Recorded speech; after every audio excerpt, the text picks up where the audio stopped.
This video was prepared by Engineered Fall Protection to show the capabilities of overhead fall protection for the aircraft maintenance industry.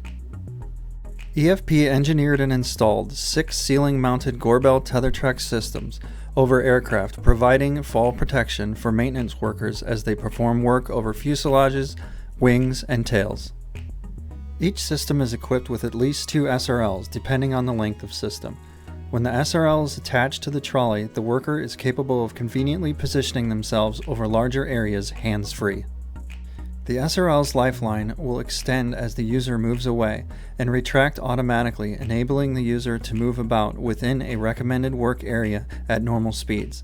Should a fall occur, a speed-sensing brake system will activate, stopping the fall and reduce the forces imposed on the user to safe levels.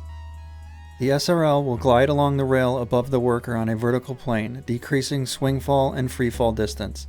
These SRLs are made with Vectron synthetic rope that will not damage surfaces it may come in contact with while working. This video was prepared by Engineered Fall Protection. For more information, please visit us at engineeredfallprotection.com.